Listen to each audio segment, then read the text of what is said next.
Are there crazy connections in the world? In 1984, I was a fourth-year college debater at Cal State Fullerton with aspirations of finishing in the top 16 in the country when my partner quit. And since the debate is a two-person team activity, that was quite a setback. But then in January, I got paired up with this guy who was a sophomore, and we needed an argument that nobody else was talking about. Right when a change of power in Egypt put Hosni Mubarak in the geopolitical spotlight. We based our entire argument strategy on how various government actions might mess up that transition and the global impact it would have. In our sophomoric tone, common to 20-year-old males, and strangely tolerated in the world of competitive academic debate, we labeled the argument, "You Pose Hosni." The basic claim was that the regime was fragile and easily disrupted. In what must have been very close to that same year, Anais Mitchell, who would go on to write Hadestown, had this experience, which she recounted in her book, Working on a Song. Quote, "In college, I studied abroad in Cairo, Egypt. My Arabic lit professor was an older woman with dark eyeliner who took it upon herself to introduce leftist, bohemian values to a generation of distracted young Egyptians. She barely concealed her disdain for then-President Hosni Mubarak. Both the Arabic lit professor and our undergraduate drivel were proven right by history. In February of 2011, Mubarak was ousted from power following violent protests. Unlike Hosni Mubarak, both Anais Mitchell and, in a far less spectacular way, I understood that the world was changing. The future would not belong to autocrats, but to those who explored the emerging concerns of that bohemian mobile phone-using generation, race, gender, the environment, and the working class. This is where the revolution lies, and this is where it's dangerous to light the match. So we'll use our phone flashlights as we look at race, gender, and the environment as the issues played out in Hadestown in this episode of Theater, History, and Mysteries.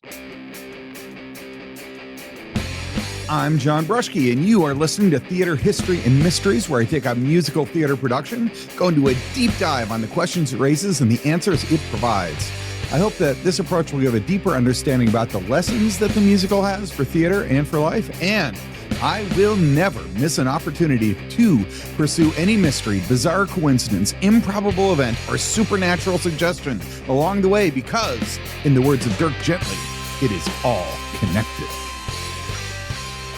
As always, I hope that you can help me out by sharing the word about the show. The audience for this podcast is sophisticated, good-looking, intelligent, and I'm hoping wealthy, but also kind of niche. It's about musical theater and history and bizarre connections between the two and between all kinds of different forces on the planet Earth. And so if you are interested in that connection of ideas, please share your thoughts with others. You could take an episode that you like and post it on your Facebook feed or your Twitter feed or wherever it is you got social media. That would help me out more than you know. I love doing the show. To keep doing it, we're going to have to keep growing the audience. And honestly, the audience, yeah, that is you, is the most important factor in that happening. If you could help me out, I would really appreciate it. You can also drop me a line on the email, which you can find on the Buzzsprout page, or also just leave me a message on YouTube. Okay, on to our show. If you have listened to the past episodes, this is actually our 6th episode that talks about Hadestown. But the first 2 talk pretty extensively about Greek culture and the Greek stories that originated the Orpheus tale. And I commented there that there were some great tellings of that story. One was from the poet Virgil, one was from the poet Ovid, and one is from Anais Mitchell.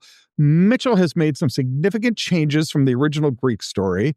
In Mitchell's story, there is definitely the environment as a central theme.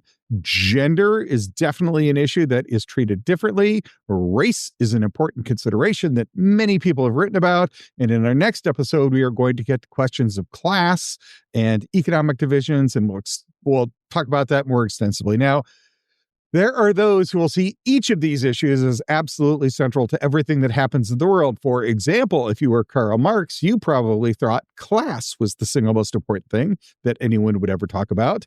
If you are Rosalind Henderson, you think gender is the most important thing. Who is Rosalind Henderson? Well, Rosalind has written a very good post on Medium. That's a sort of a interim. It's not quite a blog. It's not quite a news channel, but it's both. But what Henderson has is this really interesting series of concentric circles that talks about the problems the world's face. And right at the center of that, of everything else, is patriarchy, and feminism is at the center of Rosalind Henderson's diagram of possible solutions. For Rosalind Henderson, gender is the absolute center of everything, and you have to talk about it all the time. Race is probably the most important thing if you were, say, Malcolm X, or who we will soon meet, Nia Wilson, who writes about Hadestown in particular.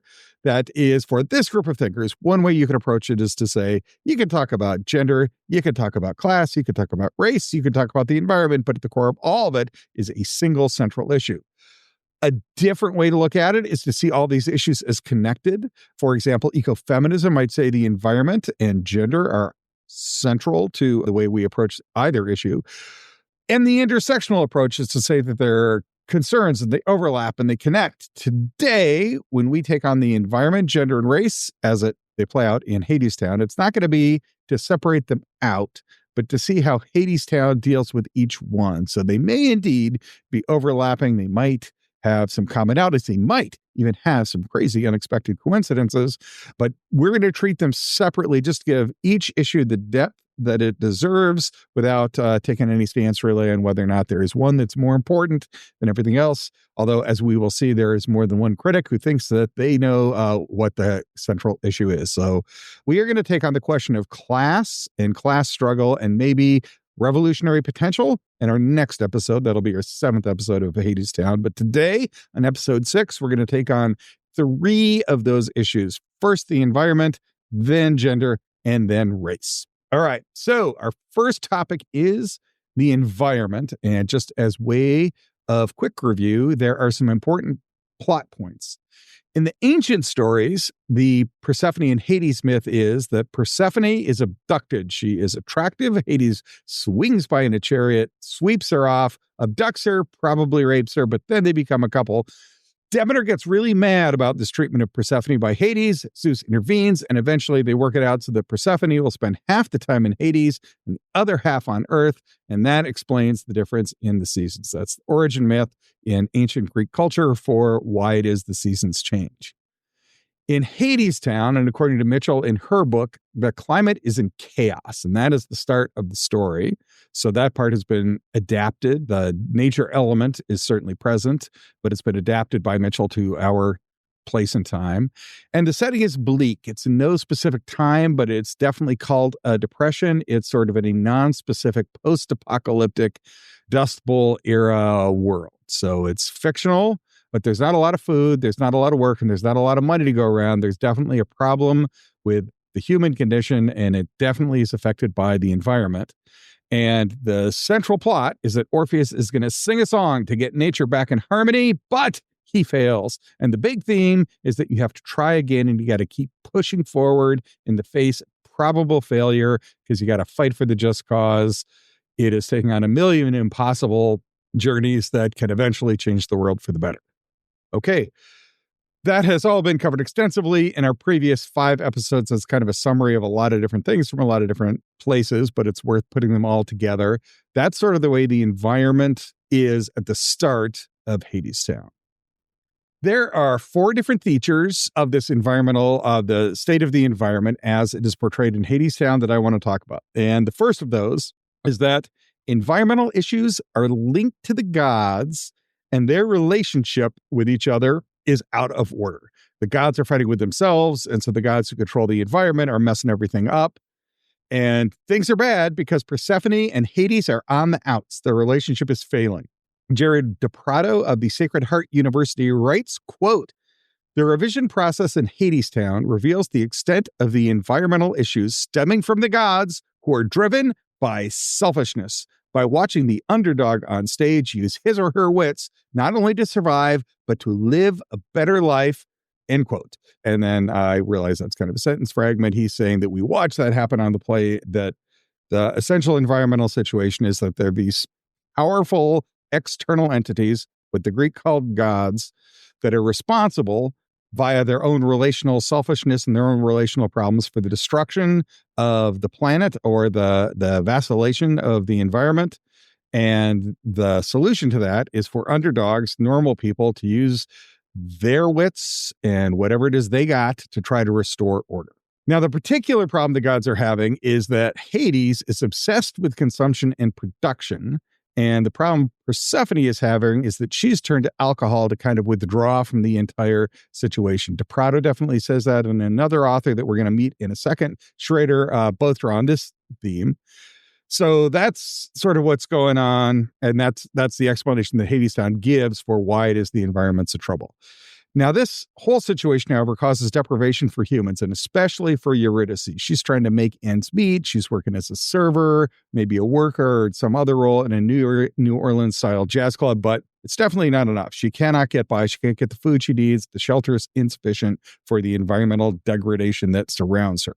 Okay, although Mitchell at various times has just said it's kind of post-apocalyptic, there's a reasonably, without being super specific, although there's no doubt that Mitchell thinks that the climate crisis and global climate change is really central to our current environmental crisis.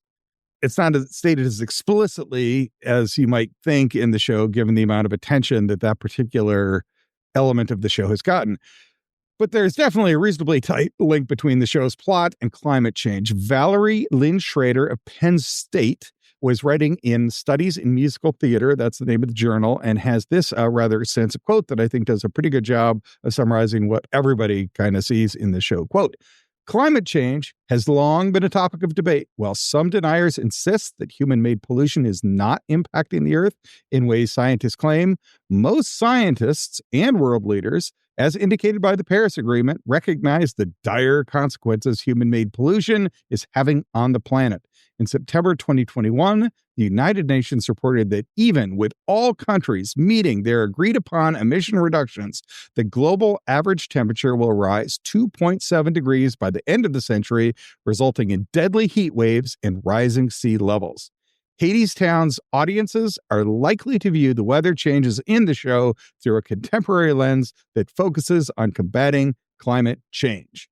End quote. That just kind of shows, yeah, the show is definitely not just about the environment writ large, but it has particular relevance to the topic of climate change. And climate change is pretty bad, that everyone agrees that it's happening, with the exception of some deniers who are pursuing their own agendas. But it's not just bleak, but even if the world does everything it is currently trying to do to stop global climate change, we're still in trouble. We are going to see some pretty bad environmental impacts. Climate change is also linked to global exploitation, in particular of the workers in general against the owners of corporate industry, and the countries in the North, which tend to be wealthier, against the countries in the South.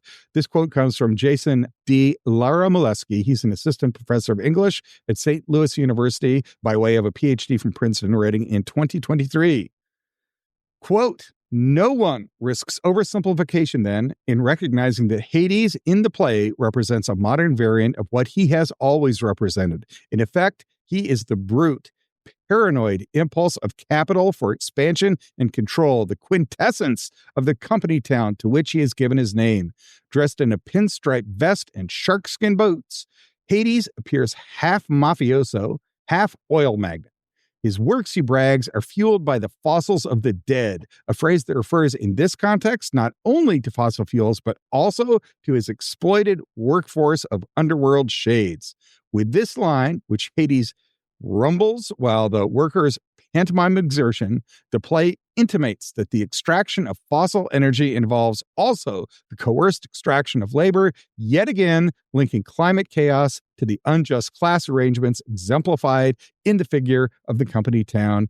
End quote. So those are the two themes that you can easily find it. As Molesky says, you can't oversimplify it by understanding that this show's about climate change, and then that climate change is linked to the exploitation of the workers and the exploitation of the environment. And you don't have to be a hardcore Marxist to believe that, yes, the whole Gilded Age, the introduction of fossil fuels is generally driven by corporate profit, kind of gone amok, and without enough attention being paid to the environment.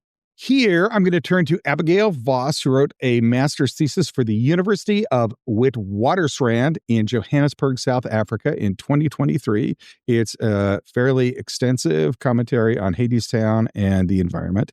And for Voss, the show embodies the theme of environmentalism and anti-capitalism and anti-industrialism, and that the pain that Persephone and Eurydice and ultimately Orpheus are experiencing reflects the pain of the global South.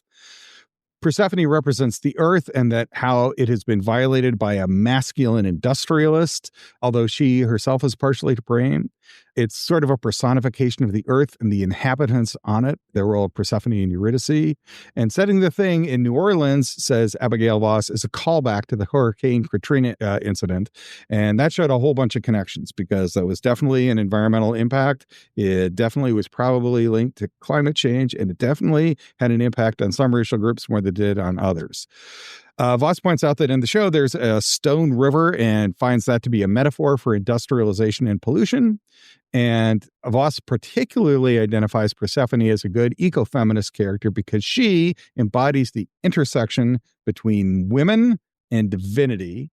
And Eurydice comes to the play as a woman from the operatic tradition, says Voss, who is undone by men, first by Hades.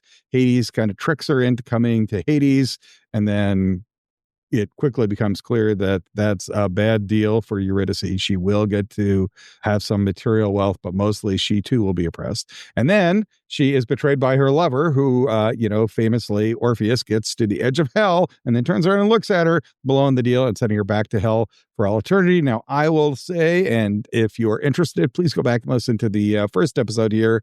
It depends on whether or not you believe Virgil or you believe Ovid. Now, in Virgil's story, definitely Eurydice is sold out and frustrated that the Orpheus looks back. But for Ovid, that's not the case. It's just an act of love, and it's a very forgivable one. But for Abigail Voss, anyway, Abigail looks into the show and sees a whole bunch of these connections, that there is industrialization, which is linked to the oppression of women, and that those two things are definitely intertwined, and that their race is also playing a role in it. And so those connections are at least easy to see in both Voss and Molesky. Voss sees the show as drawing a straight line between capitalism and patriarchy and violence against women, and Molesky draws a pretty straight line to worker exploitation. So the story then is definitely about climate change, and it's got some interconnections with those other issues that we talked about. But this ends up, in my mind, being kind of a big deal. What the show presses is the question of how do we not lose hope on the question of the environment, especially in the question of global climate change. Now, climate defeatism is an issue. Now, I just want to highlight that term, climate defeatism. Now, that's the feeling that every time we set a tipping point, we just race right past it. The COPA action seems only to be getting worse. The quote I read was from 2022. We just finished COPA 30, I think, and it produced even less than everything up to this point had. In fact, the United States didn't even attend. The agreement itself did not include the word fossil fuels, which is a sign that we're probably rolling backwards. The promises that are made aren't kept. The other phrase I've seen people use is eco-miserableism. Anyway, it's a real problem that people are just giving up hope. What do we have to do to stop climate change? Well, one thing is we have to not stop trying. And the messages that come out about the climate, and by messages, healthy dose of them are just straight up facts. It's easy to give up hope and decide there's not that much you can do. As one human being, your efforts are useless and futile. And all those connections probably just make it seem even more daunting. Like, oh, did you want to address the environment? Well, first you're going to have to address all of patriarchy and all of capitalism and exploitation and elite power structures and the North-South geopolitical matrix.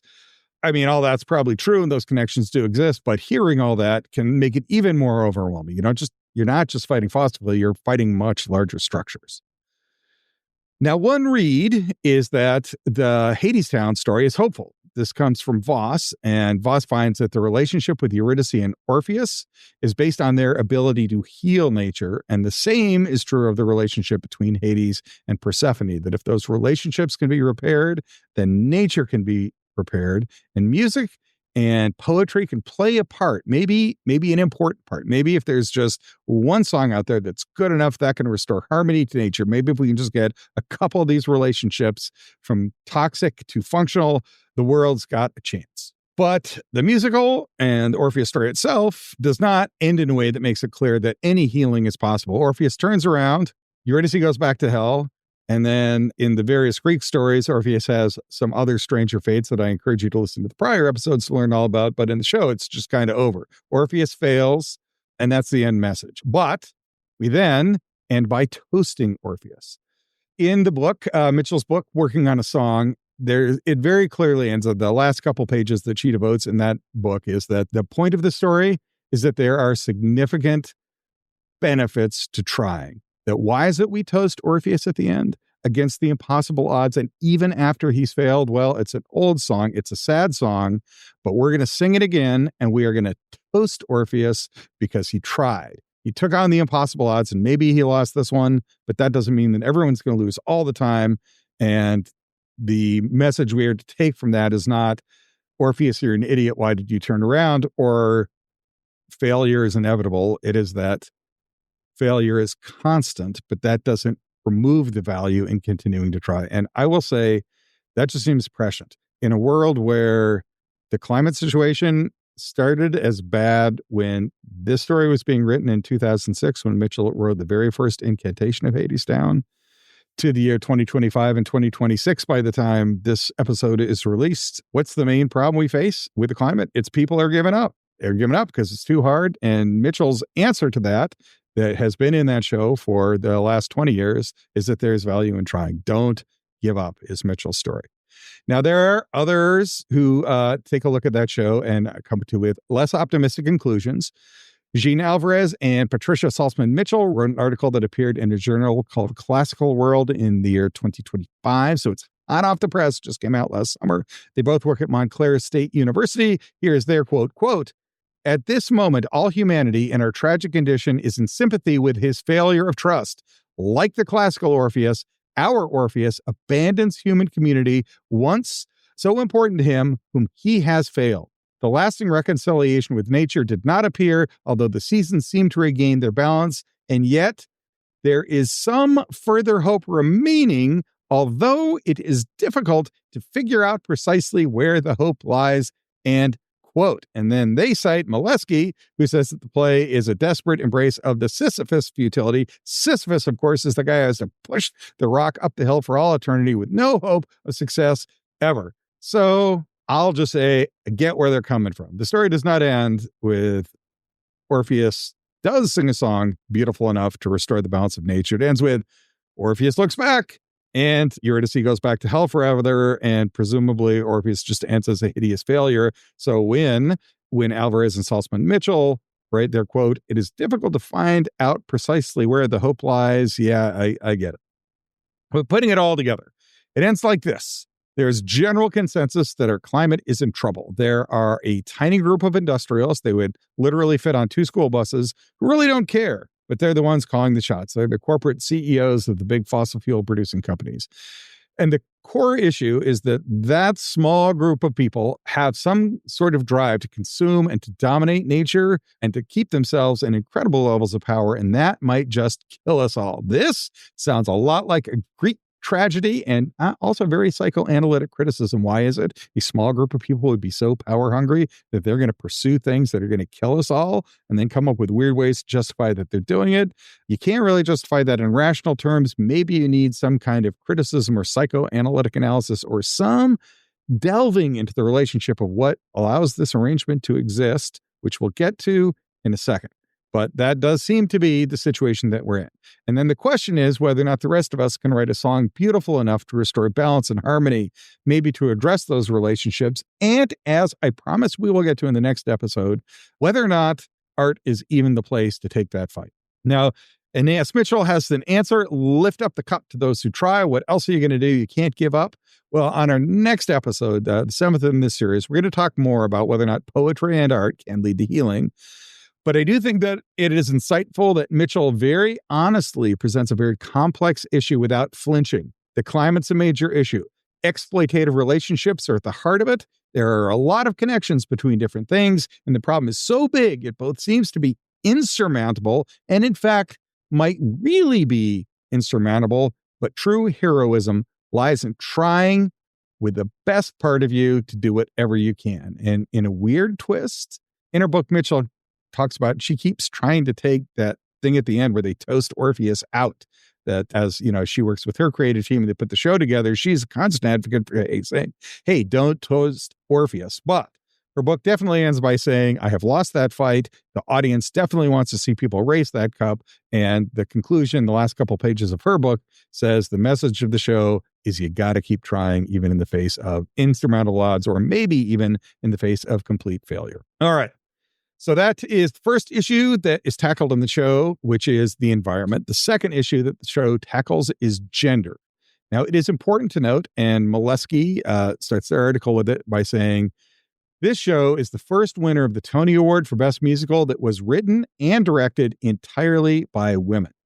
And Eurydice embodies a young female person of color who doesn't have good choices in a neoliberal system where constraint passes for free choice. This is all according to Molesky, and Persephone is presented as an older woman of color who is struggling with an ongoing and difficult relationship. So that is just to say there are definitely gender issues that you can see in the show, and the creative team itself brings some of those a non-male perspective to what's going on. And I think that's why a lot of people have focused on gender going on in the show. Okay, so what does the show have to say about gender? Well, issue number 1 is that the romances are told through navigating relationships. In the classic story, the classic female story, the female's made whole in marriage. This is a point that Alvarez and Saltzman Mitchell talk about in the ancient Greek tragedies. What is the role of women? Well, they're objects of desire that men in chariots come by and swoop off with. They get mad about it. Sure, Demeter's not happy about it. Persephone's not happy about it. But what is their relationship with their male partners? That is largely underdeveloped in the classical Greek story, and centuries of literary developments have not changed that a ton. So that is sort of what happened as we entered our last century. That was definitely kind of the way stories were being told. But in Mitchell's story, in this version of Hadestown, romance is told through navigating relationships. Mitchell, in her book, talks about she had to find the right balance between Eurydice and Orpheus. It couldn't just be an Orpheus story. It couldn't just be a Eurydice story. It had to be about the two of them. And Alvarez and Saltzman Mitchell have this to say about Persephone and Hades, quote, Hades' separation from Persephone, the woman he loves but can never fully possess, leaves a hole in his heart, end quote. Hades compensates for these unfulfilled desires for Persephone by intensifying his toxic pursuit of material wealth. Persephone's reaction is strongly negative. That hurts both of them. Here's another quote from Alvarez and Saltzman Mitchell, quote, Persephone herself bears some responsibility for the deterioration of her marriage in the world. Hades' compulsion is the engine of the problem, but Persephone is not a blameless victim. She's in denial, drowning her cares from one scene to the next. End quote. So as Hades turns more and more to the dark side, Persephone can no longer recognize him. She actually becomes the center of resistance to the underground, which briefly happens, and we'll talk about that part of the show more next time. And according to Alvarez and Saltzman Mitchell, this is a callback to Demeter in an earlier myth where Demeter is unhappy with her role and also with the role for Persephone. But Hades and Persephone definitely have a very intricate relationship that is explored in Hadestown in a way that it has not been understood in the earlier versions of the tale. These relationships, so taking the study of relationships, looking at them the way that Mitchell does, introduces the pitfalls and the promises of the relationship. So there are dynamics within the couples for sure. We just talked about Hades and Persephone. They are in a death spiral. Hades says he does it all for Persephone. That is according to Yasmin Neiman of the University of Massachusetts at Amherst, who published an article in the University of Massachusetts Undergraduate History Journal. So that's Neiman in 2025. I'll be referring to that author quite a bit.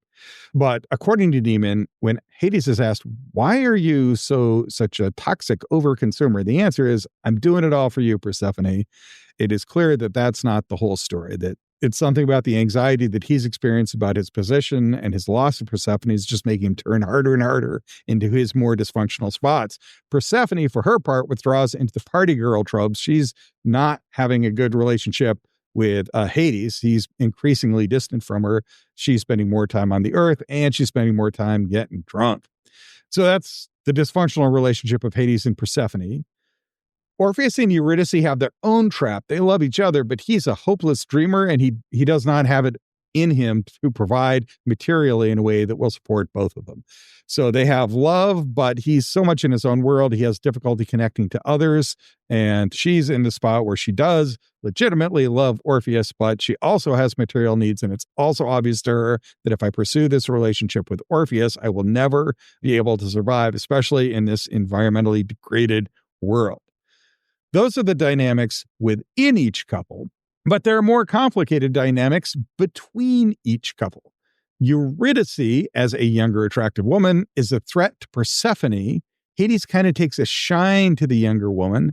This is from Alvarez and Saltzman Mitchell, quote, "For Hades, Persephone's pity for Orpheus is also a threat to their sacred marriage and his power," end quote. So right as Hades is kind of looking at Eurydice and taking an interest in Eurydice, Persephone is looking at Orpheus and taking sympathy on him, which is a threat to Hades.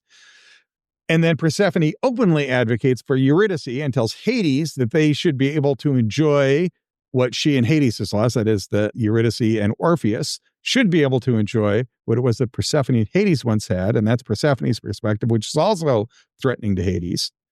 Hades, on the other hand, also knows his own doubts about Persephone. He knows how he feels about Persephone, and then he figures Orpheus must have these same problems in his feelings with Eurydice, so he uses that against him. Hades uses that against Orpheus by setting up this thing like, if you totally trust her, you can get out of hell. And I'm betting you don't totally trust her because I know how I feel about Persephone, and I'm betting you feel the same way about Eurydice. Alvarez and Saltzman Mitchell link this to a notion of male fragility, that they're not, males take their ego support in achievement. And so they both, Orpheus turns more and more into higher and higher musical achievement. Hades turns more and more into higher capitalist achievement. And that's where they try to find themselves when they really need to be reaching out and connecting to the women in their lives, but they can't do it because they're both fatally flawed. Orpheus, for his part, knows how he feels. He is in love with Eurydice, and so that is what he uses against Hades. He sings to Hades, "Hey, man, remember what it's like to be young and in love? If you do, you gotta give me a chance here." And that's just a lot going on. How all of that resolves isn't really what I'm getting at here. I'm just saying there's a lot of complexity in there, and ultimately the action in the show is driven by each couple's need to reconcile. I just saw a production of 12th Night. It was put on by my daughter's high school, by the way. Awesome production. And that is the high school, by the way, that Michael Despars, who we've had on the show in a previous episode, talk about.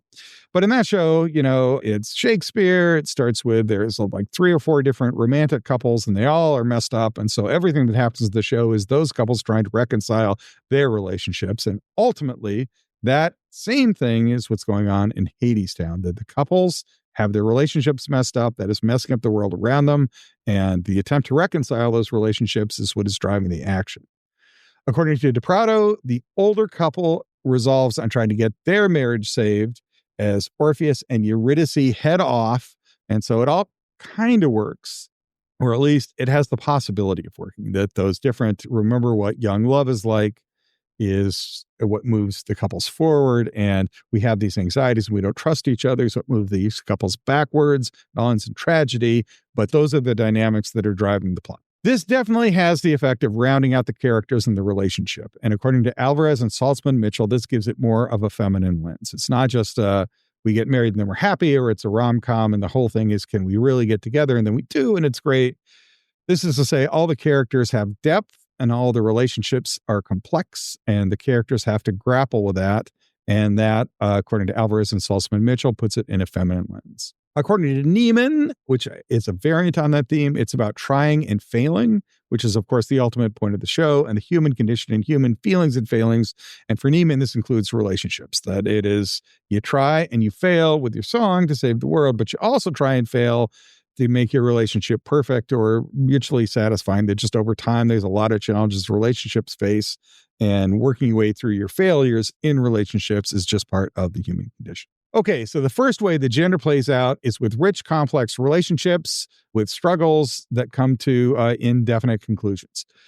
This is far more than the flat romances or a woman whose story ends with getting married and becoming a wife. It goes way beyond what the ancient Greeks did, including both Ovid and Virgil, where a beautiful woman is mostly an object of desire for a male figure in a chariot to abduct and reproduce with. So one thing that Mitchell has done successfully is to add relational depth and complexity to the Orpheus story as she tells it in Hadestown. So that's the first gendered theme.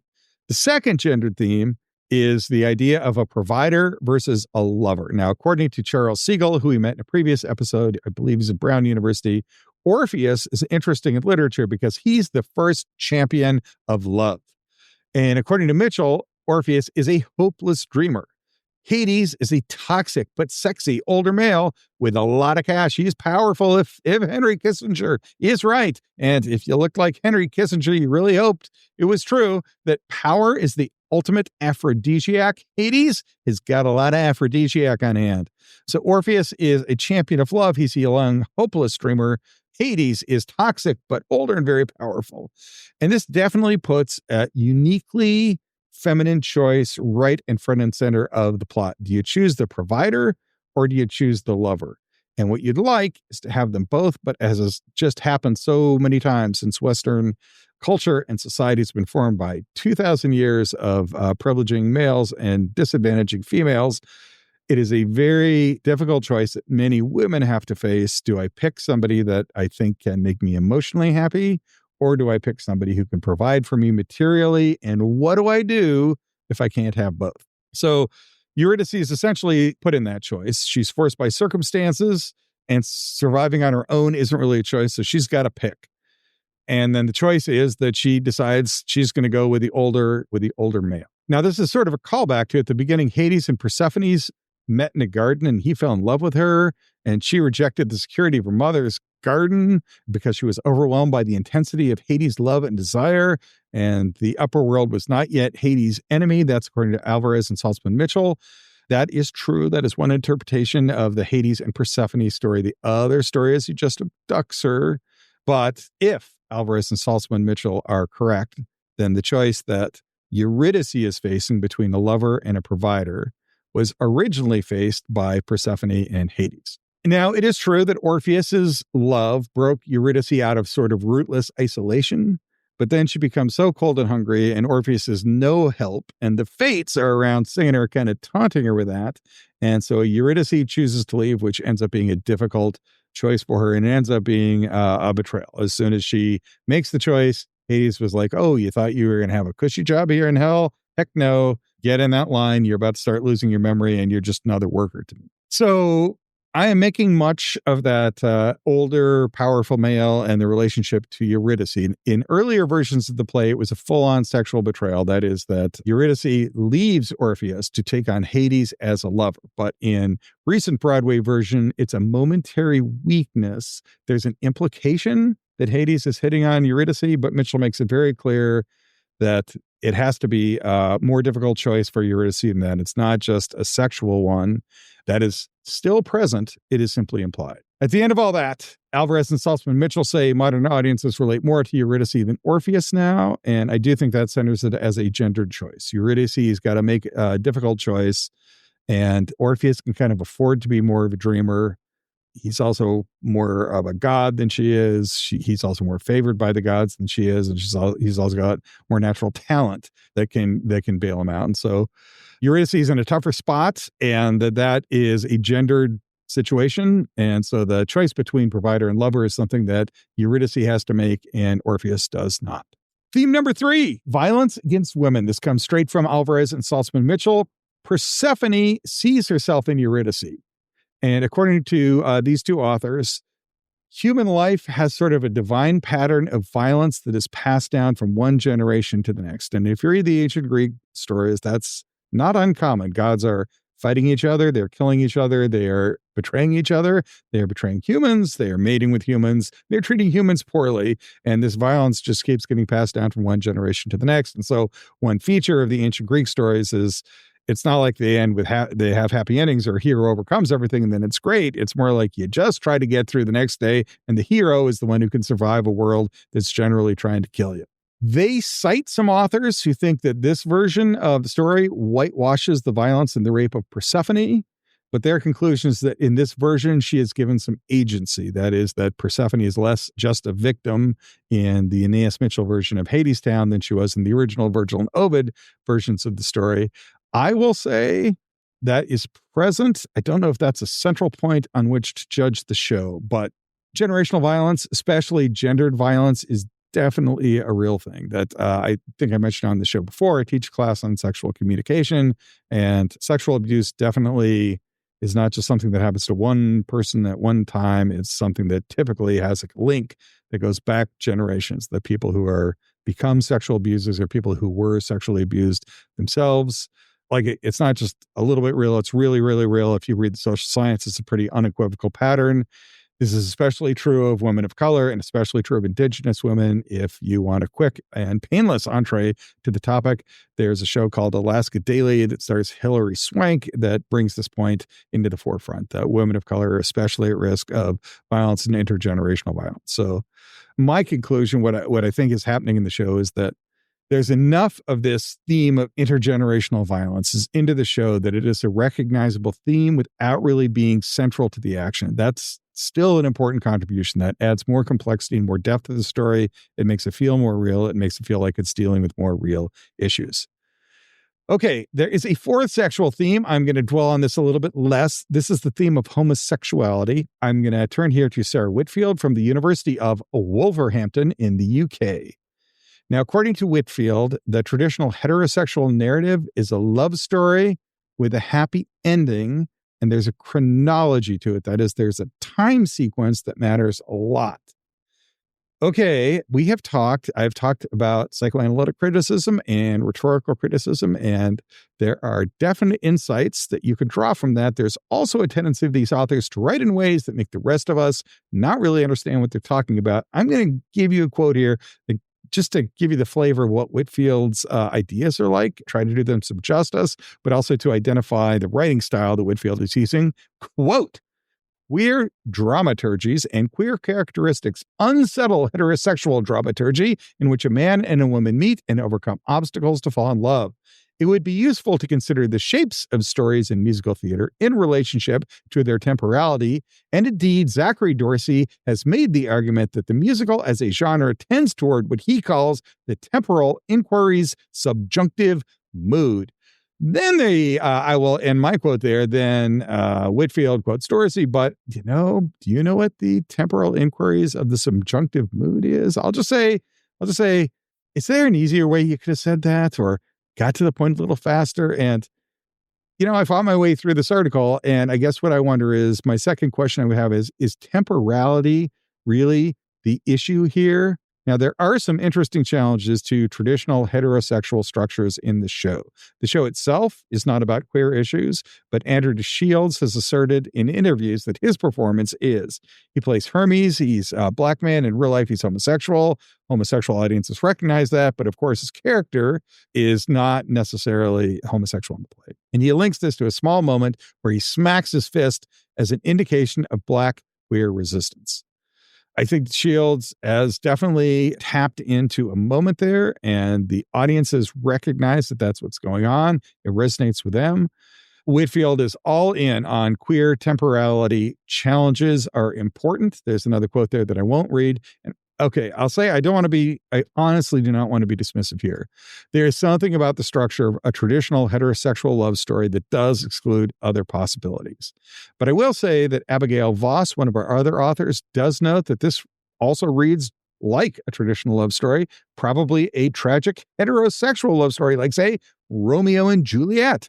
And there are some queer possibilities here. I'm just not sure that those are central to the theme. It is easy to see some powerful traditional male and female issues that are getting worked out in the show. You got to kind of squint to find the queer elements. But then again, the same is true of autism, which we talked about in the last show. Not all audiences would see autism in this show, but autistic people do. Not everyone would see the queer elements of the show, but queer people probably do.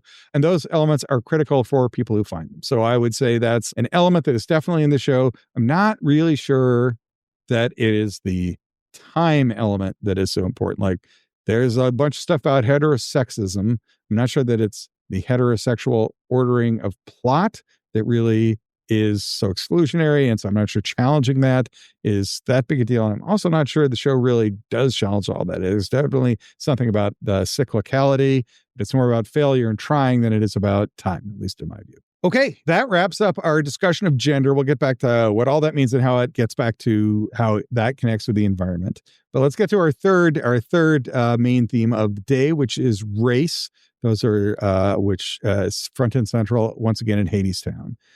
Now, according to Molesky, he sees a connection with race and class since Eurydice is played by a young female of color who is in a precarious situation. And Voss notes that African-American spirituals have been used to represent the plight of Black Americans and are part of the resistance. And Mitchell very consciously sets this in jazz-era New Orleans style thing that is definitely part of the African-American spiritual. And it's worth taking a minute to talk about the casting about race before we get into a discussion of what it means. The casting of the show is important, and there's definitely racial overtones that are suggested by the casting. We'll talk about that concept in a little bit. But just, before we get too far into race, let's remember who's playing what. Persephone is played by Amber Gray. Wikipedia lists Amber Gray as biracial and notes was a military kid. Eurydice is played by Eva Maria Noblezada Carney, whose parents were Filipino and Mexican. So both Persephone and Eurydice are played by females of color. Orpheus and Hades are both played by white guys, Reeve Carney and Patrick Page. And race is definitely not specified in the script. And what I just mentioned, that was the Broadway cast. That was the cast of the 2019 Broadway show that won all the awards. But they were definitely played, these characters were played by other people of different races and different casts and in different incantations of the show, and clearly used in a fluid way by the creators who feel that the members of the cast could bring out different elements to the characters. I'll also say that Kevin Morrow plays Hades on the North American tour. He presents as a Black man. I got to see that show. Kevin Morrow is quite talented and very obviously presents as a person of color, which does change the way you understand the role of Hades and in relation to the environmental and the gender questions. So that's the backstory to how race is kind of set up going into the show. Nia Wilson is a graduate student in performance studies at Texas A&M University and published an article in 2021. Nia Wilson takes on very directly this question of race. Now, I will say that Wilson has a very well-written piece, and it is not flippant. It's very consistent with what people write about white supremacy and the white supremacy literature. It's also a 6-page article. It's not like the 25-page long academic full-blown treatment, but Nia Wilson is doing a very competent job of taking those ideas and deploying them and is taking on the question of race centrally.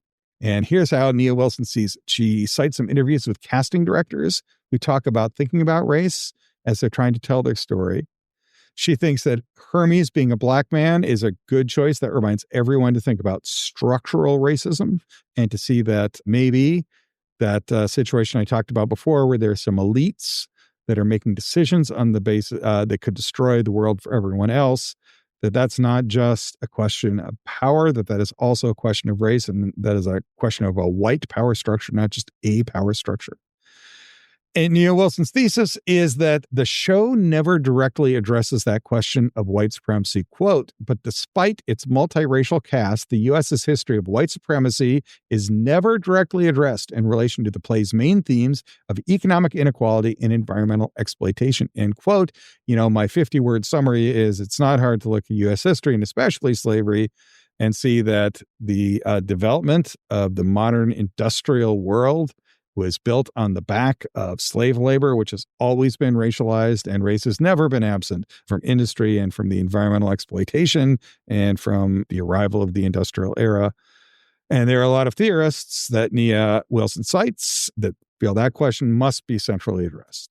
Nia Wilson asks whether Hades is white or not, since that character has been played by both a white person and a Black person. Quote, is Hades white or not? End quote. That's about as directly as you can ask that question. And it ends the same paragraph with, quote, given everything else going on in the production, a person of color, Hades, doesn't make sense, end quote. And then separately, quote, Hadestown, openness to casting Hades as an actor of any ethnicity lacks a commitment to critiquing historical and contemporary white supremacy, end quote. Wilson does believe that the final message is that storytelling is a repeated act of hope, but is very skeptical about this. Quote, "The flexible approach to casting, while inclusive, hampers the production's ability to take aim specifically at white supremacy. The production does not make clear how class, exploitative labor, and xenophobia are intertwined with white supremacy.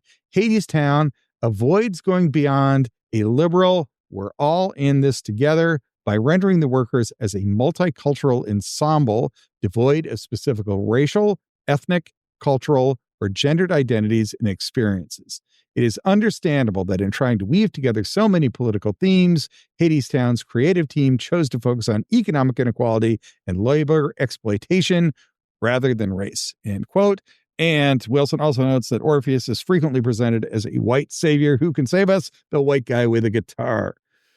That is Wilson's critique, and the risk of simplifying it is essentially that the show raised the question of race, but then failed to explore the question of white supremacy as a central driving factor in the forces that are currently leading to climate change and destroying the environment. My take is that the show is addressing a solution more than the problem. What is the point of the show? It is that art and trying are important ways to produce political change. We will get to whether or not that's effective next time. Wilson's critique, however, focuses not about the solutions, but the failure of the show to go deeper into the causes. Now, knowing the cause is important to a solution, but it's not the whole solution. And if what you want to talk about is how does art, how do relationships, how does the never-ending willingness to try play into the solution, failing to completely lay out everything that has gone into the problem, I think is a more forgivable shortcoming. You know, what Wilson talks about is how Wilson is gauging what the audience's reaction is going to be. I think that Wilson might be overgeneralizing, but I don't doubt that Wilson or anybody else who's really steeped in the white supremacy literature does react to the show the way Wilson does, but I don't think everybody has as many problems with a multiracial cast as Wilson does. It kind of gets to the question of what's your overall theory of what a critic is? Do you want to take the show as what it tries to do and judge it in those terms? Or do you want to identify what show you think should have happened or criticize the choices that the show make? If you want to criticize the choices the show makes, or I think you get to do what Wilson does to say that it aimed at the wrong thing at the beginning. So no matter how well it does it, it's never going to realize its full potential. And it might play into some multiracialism that is a problem for you if you believe that we need to focus on white supremacy.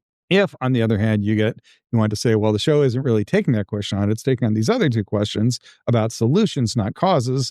What did you think of that? Then I think Wilson's criticism misses the point a little bit. I also think that you need to look at some other shows. This is not the only Broadway show that has done the multiracial casting. What do you make of Hamilton? The clearly cast of color. They didn't really centrally address white supremacy. It lurks in every scene, and it's very obvious that you're playing people who are historically white by performers who are people of color. It's there, but it does not centrally address the question of white supremacy in a way that I'm sure Nia Wilson would have wanted to do. What do you make of Jesus Christ Superstar? If you think that Hades cannot be played by a black man in Jesus Christ Superstar, Ben Vereen plays Judas. Judas, others have said, is the most hated name in history, but everyone was kind of okay with Ben Vereen playing that role, kind of, because he played it so well. It might not the same be true of whoever it is plays Hades. If you play it great, should that role be unavailable to people of color? What do you make of The Wiz? WNYC called that a black take on The Wizard of Oz. It came out in 1974. It had Diana Ross. It had Michael Jackson. It also had Andre Shields in it. Was that failing? Was that you're using a black cast to play characters that were not originally written as black, but did it fail to deal with white supremacy centrally enough? What do you make of Wicked, which is out in the theaters now? There's, a person of color made in green makeup that is sold out by a white person after a hero's quest. Anyway, there's a lot going on there. And I guess what I'm saying is there's not a single formula for saying how is it you must address race in your cast. And I'm not saying those shows disprove Nia Wilson's point, but I am saying that if you're going to go all in on a multiracial cast must address the question of white supremacy. I think you should at least talk about the other shows where that has been the same question and at least figure out how you thought they dealt with it. Now, I will also say there's the curious case of Clarence Thomas, the famously very, very conservative Supreme Court justice of color. I think if you were to look at what the current Supreme Court has done and what it's done with Donald Trump's agenda, if you were opposed white supremacy, you would say this court and Clarence Thomas in particular have been very strong advocates for white supremacy. Well, if that's true, then it might also be the case that it is possible for a black man to be fully complicit with part of the white supremacy agenda. And if that's true, I do think that changes up what you would say about Hadestown and its treatment of race or its treatment of multiracialism. Neil Wilson makes a strong case from the perspective of a white supremacy critique. I take this as sort of in the same way I read Hamilton. Casting is obviously making a racial statement, but the plot mostly puts that in your peripheral vision. I think Hamilton is ultimately a win for more inclusion and for shaking up whiteness and for challenging some taken for granted assumptions. And from my perspective, letting the characters have richness across racial characteristics is a net positive thing. I do think there's much to be said for critiquing white supremacy. I'm not sure every show has to take that on as a central thing, or every show with a multiracial cast that addresses questions of oppression and industrialism needs to make that its exclusive focus. And I think there's progress on multiple fronts. And isn't that kind of what the show is all about? Okay, that has been a lot. We have taken on the three of the many big important questions of our day. We've taken on race, gender, and the environment. What do we make of all that? Okay, here's the conclusion. On the environment, the ambiguous ending ends up being a very on-point message for our current climate moment where eco-depression is such a threat to getting anything important done on the climate. And since this show was written in 2006, way before, back when there was 20 years for us to get our act together and take care of climate change by the year 2026, making that point in 2026 that, look, man, you just got to keep trying. It seems huge. It seems bigger than you, but you just got to keep trying. That is an important message that responds very much to our exact moment on climate change, which is, I think, why the show has some relevance. I have previously said what does great art do, and it has something rich in there to say about a lot of different issues for a lot of different time, for different changing political circumstances. I think that since at its outset, Hadestown focused on questions of oppression and marginalization and privilege and exclusion, that as those issues keep coming up in the world around us, it will continue to be relevant to all of the issues that came up. And in climate, at least, I think it really hit the nail right on the head. For gender, it pursued relational complexity and gender relations. Oppression plays out as a series of difficult choices rather than simply bad and white choices with easy good guys and easy bad guys. I will say my own master's students struggle with this, that in my argument seminars, we'll bring up question of gender, look back 100 years ago, and the students are very good at seeing women are marginalized, men are privileged. But if they have to give it any more nuance or complexity than that, they begin to struggle. I do not think Hadestown has that same difficulty. That Hadestown immediately starts with, okay, so if there is generally speaking privilege to males and exclusion for females, how does that play out in the relationships that men and women have with each other? And that's very deeply explored in Hadestown, and I think that is a win for the show. And for race, the multi-ethnic casting choice can be seen as raising opportunities, as being more inclusive, as letting everyone be more well-rounded, or as missing a key point about white supremacy.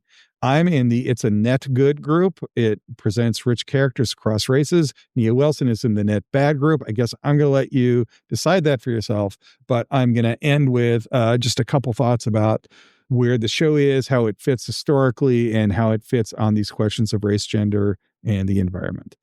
I had earlier said there are three great tellers of the Orpheus tale. There is Virgil, who told a traditional Greek story about structure and order and the way the gods relate to humans. There is Ovid, who made it a great love story, and they are very different versions. So one important thing is that Anais Mitchell inherited not one story of Orpheus, but at least two very different stories of Orpheus, and decided to tell her own story. And I will just beg you to go back and listen to the first two episodes of the series if you are at all interested in what the original Orpheus story is. Anais Mitchell made it a modern story and took those very deep issues and brought them to our time. And I do think that makes, in the way Virgil made the Orpheus story relevant to where Virgil was living, and Ovid made it relevant to his world that he was living in, Mitchell has made it relevant to our world. The Man of La Mancha is a great musical. It is based on Cervantes' book Don Quixote. Les Mis is a great musical. It's based on Victor Hugo's novel, and arguably each one of those books are the best novel in their own language. That is to say, Don Quixote is widely regarded as the best novel in the Spanish language, and Les Mis is arguably the greatest novel in the French language. There are, of course, other contenders, but those two are definitely at the top of the list. They express so many important ideas with passion and nuance that speak to their time and the human condition that you can reread them and keep finding more stuff in there every time you read them. And in fact, when we talked about those two musicals in earlier episodes of this very podcast, one point that we did is there's a bunch of scholars who go back and reread those two books every year because they keep finding more stuff and getting more out of it. And I think that is what Anais Mitchell has done with her 2-hour tale. She's added so many themes and played them all out so well in the truncated language of poetry. Like Victor Hugo burned a bunch of pages. Don Quixote crosses volumes, both books, many volumes. What Anais Mitchell did, she had to do in 2 hours. And so, whatever she was going to do, she had to do with very few words to get to some really big ideas.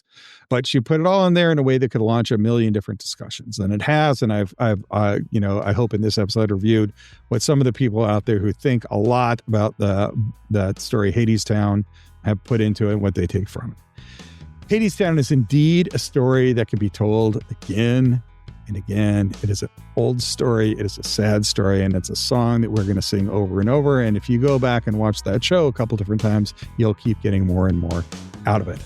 That does it for this episode. Next time, we will take what all of these different issues kind of dance around or implicate. Is Anais Mitchell right about her political prescription? Can art and trying again and again make the world a better place? We will find out next time on episode 7 of Theater, History, and Mysteries Treatment of Hadestown.